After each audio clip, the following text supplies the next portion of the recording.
First of all, thank you very much to Alex and the other presenters here this morning or this evening or this afternoon, depending on where you are. This has been an interesting journey and it continues to be an interesting journey. But first of all, I'd like to welcome to a beautiful, beautiful spring day in downtown Kyoto. The sakura is about to start sakuraing. The blossoms are starting to come out, and rightly or wrongly, we're about to come out of distance learning. So what I'm going to share with you today is some of the things that we've gone through and some of the things we're preparing for. So now I'm going to share my screen with you all, and okay, there we go. Just bear with me for a moment. For some reason this takes longer than what it should, and as much as I am prepared for this, there we go, and hopefully this all comes up. Share screen. All right. We should now all be coming online to my presentation for you all. And I'm hoping everybody can now see that. Correct? Is that coming up? Is that all coming up there, Alex?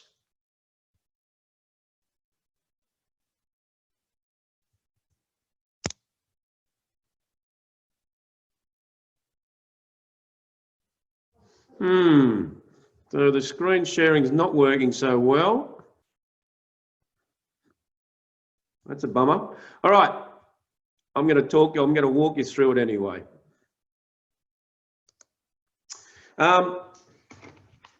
We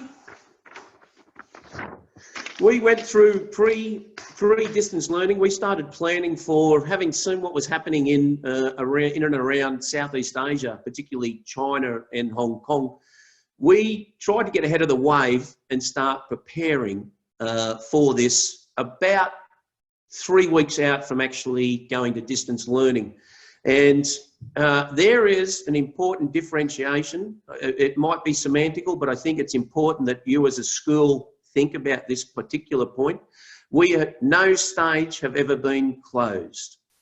Our campus has been off limits. Thank you, Alex. Well done. Our campus has been off limits, but distance learning, and we chose this, we went through a couple of iterative naming procedures, but we've arrived on distance learning to reinforce that whilst the campus was closed, learning was going to continue. And even to the point of that I reiterate with the parent body, with the community regularly, that at the end of the distance learning section for this academic year, we will be continuing on. We're not going back over work that we've already done, except to review concepts that maybe weren't clear. But this is a continuation of the learning pathway for this academic year. And I think that that's very important, that schools ensure and reinforce with not only their student community, but the parent community, that this is valid learning. This is genuine. It's outcome based. It's assessment verified, and that life is going to move on from this point. So that was one of the things that we moved into, even from our pre-learning. Now, the next slide is, if you could flick it over, please, Mr. Alex. Thank you very much. And this is very much talking to exactly what we're doing here right now. You need to be flexible and you need to be agile. The things that you thought about that you were going to be able to do before going to distance learning, half of them may have worked. Some of them might have been too much organisation, too much activity. And not only that, the entire world has to shift quickly to what this COVID-19 has been doing. It's a regional thing, it's a world thing, it's different schools and different areas and different educational boards are doing it differently. You know, for instance, yeah, we are, and I will talk a little bit more about this shortly, we are actually starting to plan for re-entry into school. Again, the choice of words, re-entry into school, not reopening, but re-entry into school. So, you know, even to the point of where this slide presentation hasn't worked out how I wanted to manage it, being agile enough and being flexible enough to have plan Bs and adapt to the situation is crucially important. So being flexible, being agile, make sure you're, you know, doing those things and reinforcing that with teachers and reinforcing it with the admin, but also reinforcing it with the community. All right, if we can move on again, please, Mr. Alex. All right, so basically I see the continuum, and our school has seen the continuum as 3 phases.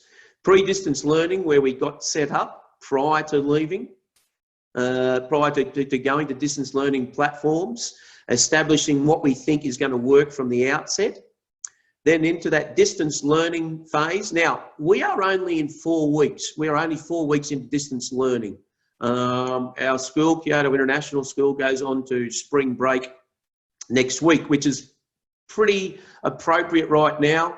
The community's tired, the teachers are tired, the students are tired. So having that little hiatus for a week next week is going to be well enjoyed by everybody, even though nobody can go anywhere. We're kind of in lockdown, but if you had to be in lockdown, Kyoto at Sakura time in the spring is a pretty cool and great place to be locked down. Normally there'd be about 2 million visitors visit over the next couple of weeks, and you know, literally there is just only locals here. So we're then into distance learning. So that was the phase we're in right now. And for the last week, at least the last week, we have been planning re-entry into school. Now, this is something that you need to think about as a school, as a teacher. What does that look like for you? The situation has changed. The landscape is different to when before you left. Students are used to a different level of learning. They've got to reacquaint themselves with the routine of day-to-day coming to school at the appropriate time, or alternatively coming to school outside of peak hours. But I'll talk a little bit more about re-entry further on into the presentation. All right, thank you, Mr. Alex. Okay, I cannot stress enough the importance of communication. All right, I send out a distance learning update every afternoon. Now, that update might be a news item that's connected to Prime Minister Abe's announcements. It might be something coming out of the Japanese Ministry of Education. It might be, as this week is all about, it's Online Literacy Week, and we have a challenge day, a virtual challenge day going live on Friday. So I send out an email via our internal system to all students and all families and parents every afternoon. Now, you may or may not do that regularly, but that is a very crucial piece. And as a school teacher, as a classroom teacher, it's important that you communicate more. We've offered our parents this week what we call Home Connect, as last week would have been our student-led conferences. Again, that can't have happened.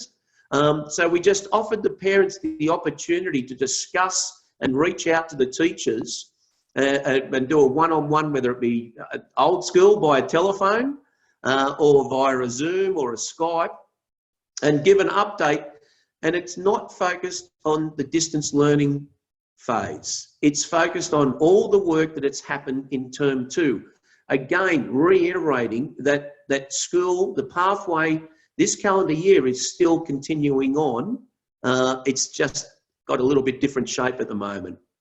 You'll see in that right-hand, on that slide in the far right-hand corner, distance learning survey. So I send out a survey to the parent body every week. How are you going? What do you need? What's good? What's bad? You know, what's not working? And I think the parents appreciate it. I was speaking to one teacher today and saying, oh, the numbers are dwindling on the distance survey learning. And she said, well, that's probably a good thing, because that means they must be happy. They must be satisfied with what's happening. The other things you can see in there, we actually created our own distance learning sub-page on our web page. It's not visible to the public, but it's visible to our student body and teachers and parents, to centralise where people go to access everything that they need. All right, so some of the feedback early on in our distance learning survey was too many platforms. Didn't know my child's got 10 tabs open, you know, etc., etc. So we rolled out the distance learning at Kyoto International, and so there's a centralised web page, and it has the planning for the entire week with dynamic links. So once again, just making sure that your parent, your community is well up to date, and particularly in a country like Japan, where 70% of the information comes out in Japanese, I can actually get English language updates to the community, as well as Japanese updates, where they may not have been able to access, or they don't know the sources to where to go to.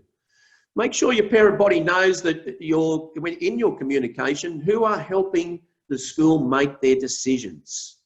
Is it the board? Is it your networks? Okay, are you taking information from the government, the Board of Education, etc., etc.?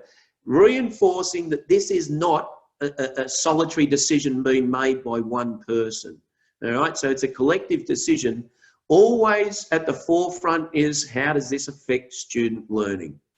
All right, so you're probably not overly happy about the fact that is he going to get to some websites and all that. This is, I suppose, my perspective is more about the holistic approach to distance learning at the moment and the important overarching aspects. All right, Mr. Alex, if you push on, please. All right, and this is not everything, but I put 3 groups of ideas that came into my head that have become evident, and it's a green light for fantastic, amber light for, okay, this is something to be worried about. Red light is these things really do flag with you, and you have to respond and act with them quickly. So one of the greatest things that I've observed, and it's been reinforced with the staff, is the increased level of collegiality amongst the staff. They've actually, you've got, I can already see head nodding, and I've got early learning teachers working with grade 6 teachers as they develop resources. Maintaining authenticity as well. So we'll do a lot of read alouds, set up green screens in classes and do read alouds of books, and then have a cool, I saw one the other day, something about a bear, and there was the deputy head of school in front of a green screen reading this book.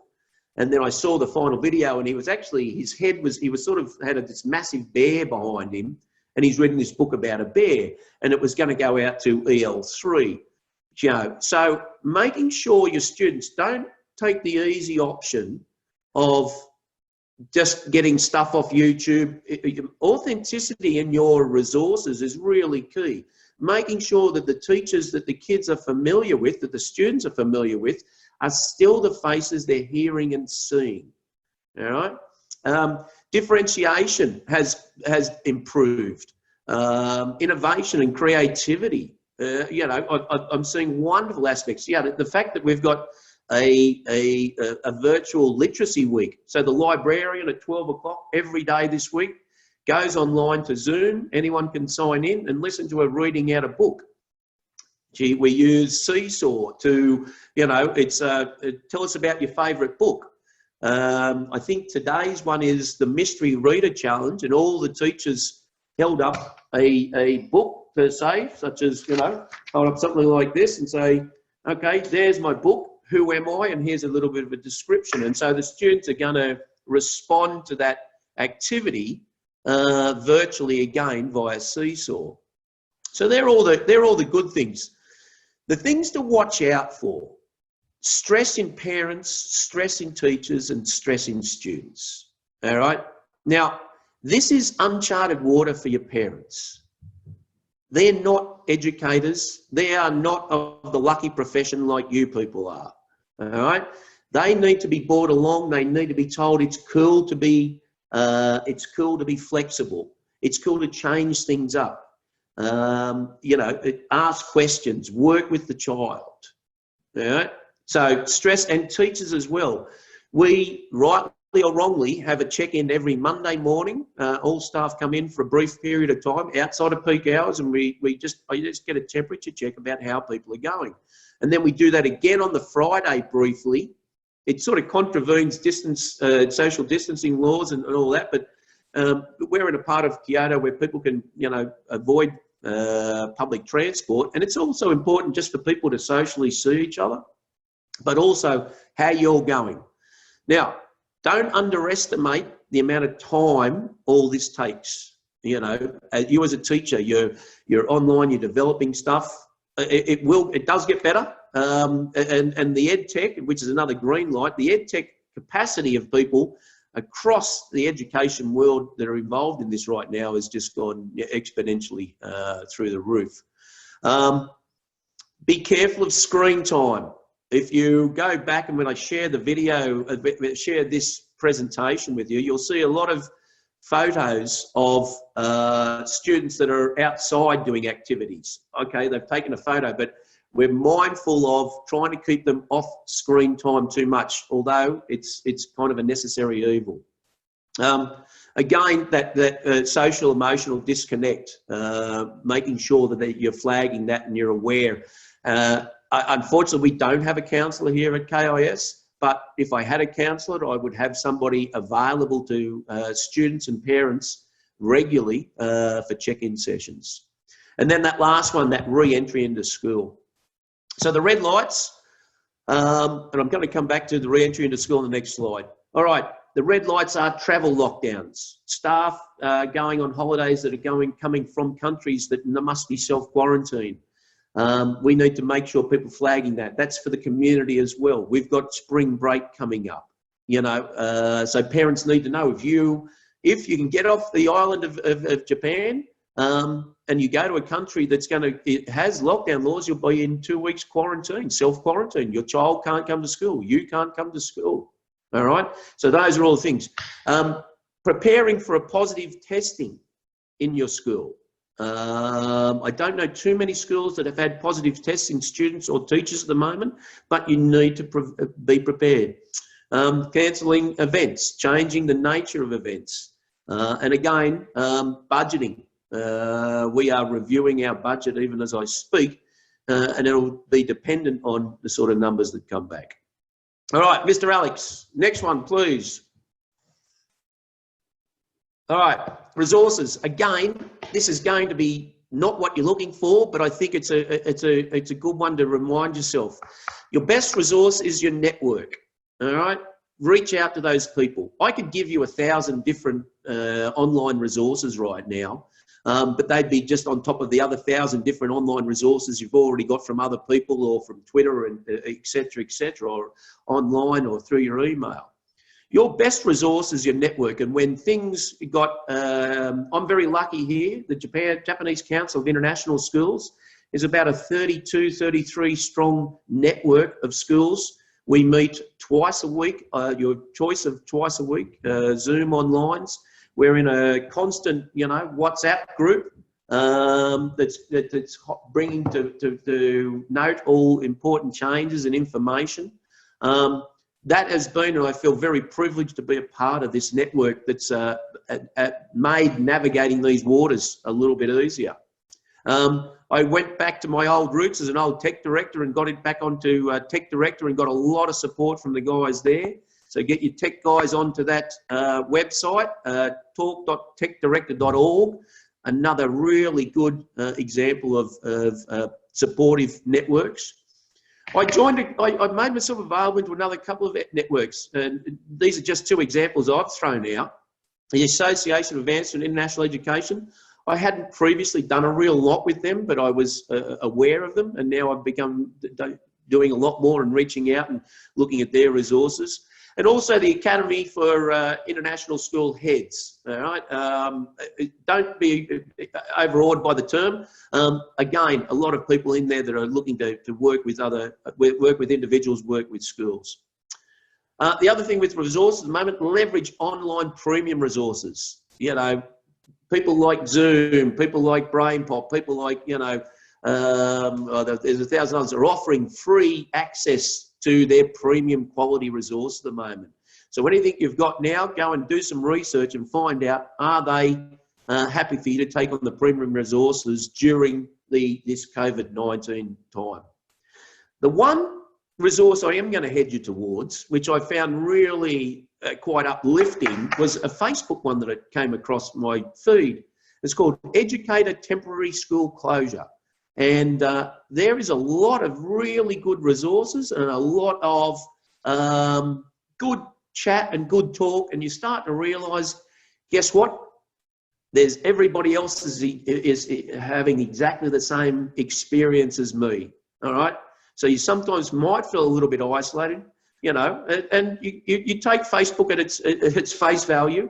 There is the good and the bad, but for 90% of it is really good, and I've enjoyed keeping up to date with what's happening in countries around the world by that Facebook site. All right, please, Mr. Alex, next slide. I know that I've been sort of going on for a while.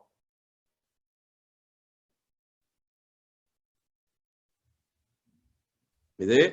Yeah, I'm here. That's actually the last slide I have for you. Okay, all right. Oh, it was, because I was going to come back to, thank you. I was going to come back to that re-entry into school piece. Now, if people are interested, I will share our, this is a collective document that the JACA schools here, we've started developing in alignment with the Japanese government, the Ministry of Education. You need to start thinking about bringing your students back into school and what that looks like for your community. For instance, you know, we won't be having mass assemblies. All right? We will close the school at the end of each school day and not have after school activities for at least a month. All right? Some schools are changing their opening and closing times so that students don't have to travel on public transport during peak hour. Social distancing. Where do you eat your food? In your cafeterias. All right, we will be moving our lunch times wherever possible to outside, to non-hard surfaces where students can just sit, so that the potential to spread the virus around is minimised. Again, scheduling. What is it going to? You're going to launch straight back in, or you're going to bring in one grade level? You know, what is it like? And I haven't even begun to talk about early learning and the implications for that. So look, there's the 50-cent tour of Kyoto International's distance learning. Anybody that wants to reach out to me, please do. I'm more than happy to chat and talk about these things. And all I can say is wash your hands, stay safe, keep a social distance. Cheers.